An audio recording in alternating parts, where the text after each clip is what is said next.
Good evening, friends. On the occasion of World Earth Day 2025, we at Green Shirt Channel bring you a special message from the beautiful island of Andaman and Nicobar Islands, that is Shahid Deep. Here, with the strong support of the administration, all departments, panchayat, and local public, we continuously strive to maintain clean beaches and keep our island green and beautiful. Our local guides are regularly trained by the administration to help protect marine life and preserve the island's rich ecosystem.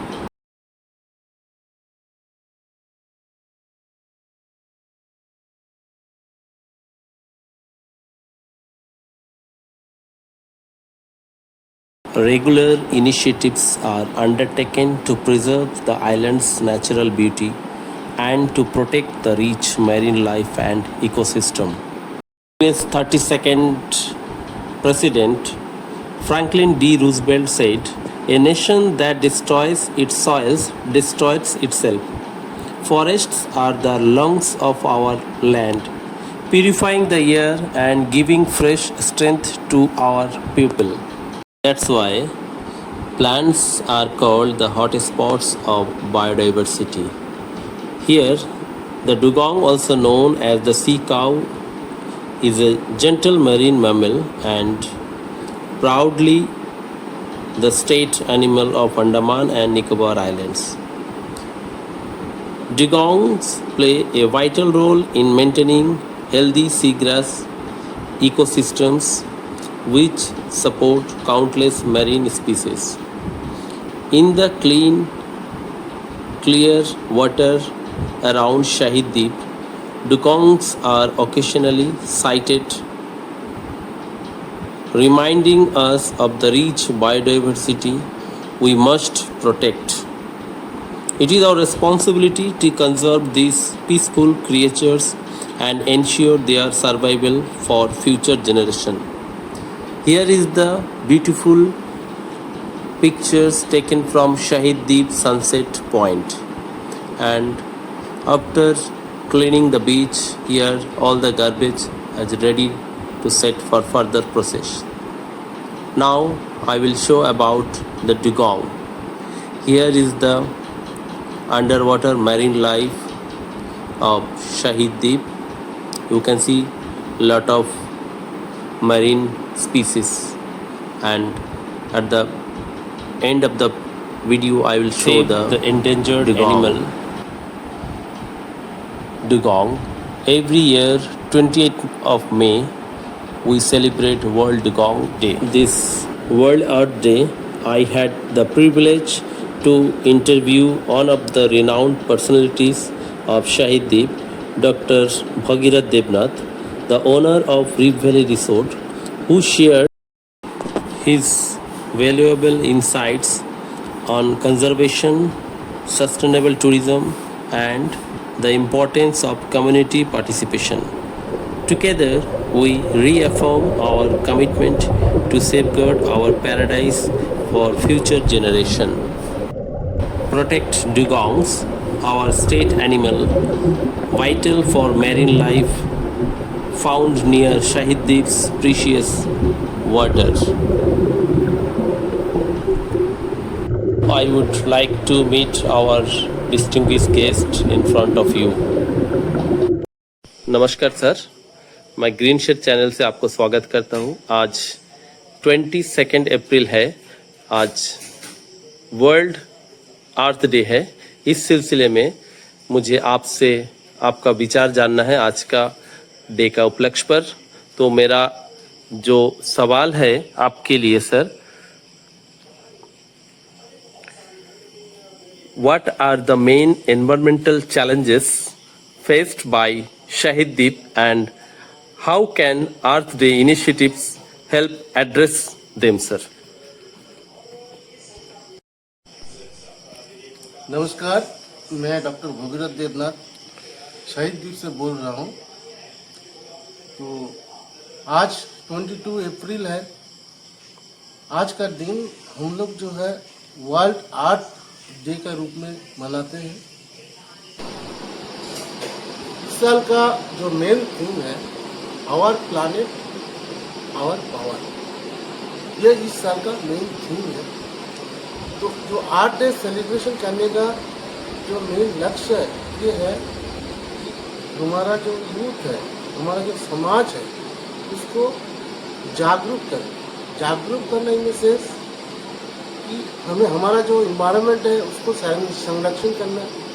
आज के दिन में हम लोग के पास बहुत सारे challenges हम लोग फेस कर रहे हैं। अगर हम शहीद दिवस का कॉन्टेक्स्ट में बोलेंगे तो यहाँ में कुछ समस्या जो है हम लोग फेस कर रहे हैं। जैसे कि एक तो यहाँ में गार्बेज का जो समस्या है वो हम लोग फेस कर रहे हैं। उसके लिए जो प्लास्टिक फ्री जोन डिक्लेयर किया गया है, प्लास्टिक यूज़ नहीं करना है। आज जो भी प्लास्टिक यूज़ होता है उसको सही तरीक़े से डिस्पोज करना वो हम लोग कर रहे हैं। शहीद की एक टूरिज्म स्पॉट है, एक एक्टिव टूरिज्म स्पॉट है, बहुत सारा टूरिस्ट यहाँ में आते हैं। तो इसीलिए यहाँ का जो टूरिज्म है, इस टूरिज्म को सस्टेनेबल वे में डेवलप करना। मुझे इस सवाल से जुड़ा हुआ और एक सवाल करना है। आप किस प्रकार से आप अपना क्षेत्र में या अपना कैंपस में आप वेस्ट मैनेजमेंट करते हैं, जैसे कि आपने ये मुद्दा उठाया कि वेस्ट मैनेजमेंट, प्लीज़ सर।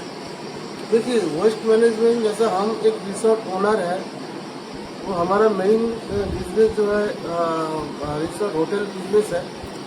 तो हमारा होटल से जो कचरा जैसा प्लास्टिक हमारा लोकल पंचायत से हमें इंस्ट्रक्शन दिया गया है कि यहाँ का जो भी ड्राई गार्बेज है, जैसा प्लास्टिक है, बाकी जो चीज़ है, उसको सेग्रीगेट करके हम लोग पैक करके रखते हैं और पंचायत से गाड़ी आके उसको लेके जाते हैं। उसके बाद हम लोग जो उसको सेग्रीगेट करके पैक करके भेज देते हैं आगे पोर्ट ब्लेयर, वहाँ से मेनलैंड चला जाता है प्रोसेसिंग के लिए। और बाकी जो वेट गार्बेज है वहाँ में हम लोग पीट बनाया है, पीट में उसको हम लोग रखते हैं वेट गार्बेज। और सब्जी का जो छिलका वगैरह है इसको हम लोग खाद मैन्योर बनाते हैं। हमारा जो गार्डन है इसमें हम लोग मैन्योर के तौर पर यूज़ करते हैं। तो इस तरह से हम लोग इसको मेंटेन करते हैं। दूसरा बात मैं बोलना चाहूँगा कि यहाँ का जो टूरिज़्म है, हमारा टूरिज़्म हमारा लाइफलाइन है। यहाँ का जो लाइवलीहुड टूरिज़्म के ऊपर डिपेंड है। तो इस टूरिज़्म को एक सस्टेनेबल वे में मैनेज होना चाहिए। हमारा जो आइलैंड है बहुत ही खूबसूरत है, यहाँ का जो मैरीन लाइफ बहुत ही समृद्ध है। तो हमारा जो यहाँ में टूरिस्ट गाइड है जो टूरिस्ट को लेके जाते हैं मैरीन लाइफ दिखाने के लिए, उन लोगों को IPLT की तरफ से, टूरिज्म डिपार्टमेंट की तरफ से उनको ट्रेनिंग दिया गया है। और उन लोगों ने गेस्ट को बताते हैं कि मैरीन लाइफ का किस प्रकार से देखना चाहिए, उनके साथ छेड़छाड़ नहीं करना चाहिए। तो इसमें बहुत बड़ा रोल प्ले करते हैं। मैं यहाँ का जो लोकल यूथ है जो टूरिस्ट गाइड का काम करते हैं, मैं उनका धन्यवाद देना चाहूँगा कि उन्होंने अपना जिम्मेदारी बहुत अच्छे से निभा रहा है और हमारा जो मैरीन लाइफ है उसको कंजर्व करने के लिए अपना सहयोग दे रहा है। सर, बहुत खूब कहा आपने, क्योंकि marine biodiversity played an important role for sustainable development of our mother nature. Sir, मेरा साथ ही साथ अगला सवाल है, इस द्वीप समूह का जो बढ़ती जो टूरिज़्म है ग्रोइंग इंडस्ट्री में से एक है और इसमें एक क्राइसिस दिखाई जा रहा है, specially end of February March ground water का जो क्राइसिस है वो दिख रहा है। इस संदर्भ में आपका टिप्पणी हम चाहते हैं सर। हाँ सर, आपने ठीक बोला है। आपका जो क्वेश्चन है बहुत ही इम्पोर्टेंट। इस आइलैंड में हमारे पास बहुत बड़ा रिजर्वर तो है नहीं। तो हमारा जो टूरिज्म यहाँ का जो होटल इंडस्ट्री है, जो दिन होटल का संख्या जो है बढ़ रहा है, तो साथ ही हमारा पानी का जो रिक्वायरमेंट है वो भी बढ़ रहा है और पानी ग्राउंड वाटर से आ रहा है।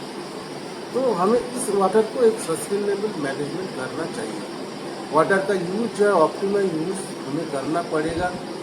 ज़्यादातर ड्राई सीजन में, समर सीजन में 2-2.5 महीने के लिए वाटर का क्राइसिस हमें दिखाई दे रहा है।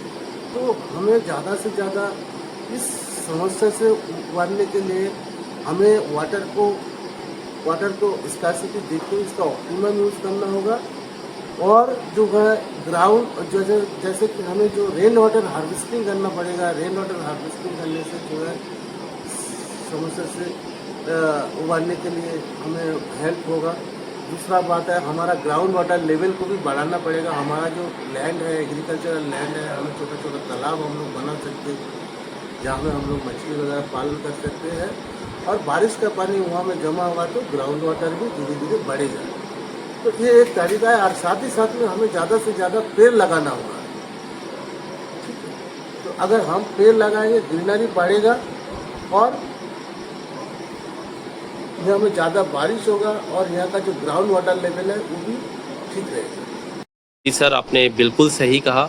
रेन वाटर हार्वेस्टिंग और वाटरशेड मैनेजमेंट, ये जो एकमात्र जो सलूशन है, इससे आप ग्राउंड वाटर और जो वाटर का जो ऑप्टिमम यूज से आप इसको संरक्षित कर सकते हैं। तो कंक्लूजन में मैं ये संदेश समाज को देना चाहता हूँ। आज का जो 22 अप्रैल को दिन में जो हम लोग वर्ल्ड अर्थ डे का रूप में मनाते हैं, मैं आपसे अपील करना चाहूँगा कि इस दिन को हर दिन आप लोग मनाइए। वहाँ का साफ सुथरा पेड़ लगाना, फिर इन्वायरमेंटल कंजर्वेशन का इश्यू में हमेशा काम करिए। और आने वाला 5 जून को फिर हम लोग वर्ल्ड इन्वायरमेंटल डे मनाएंगे। तो मैं आपसे अपील करना चाहूँगा, आने वाला कमिंग जो 5 जून है, इसमें आप लोग सब बढ़ चढ़ कर हिस्सा लीजिए और समाज में अवेयरनेस क्रिएट करिए ताकि इस दिशा में जो है सब लोग काम करें और हमारा जो अर्थ है इसको जो है हम लोग संरक्षित रख सकें।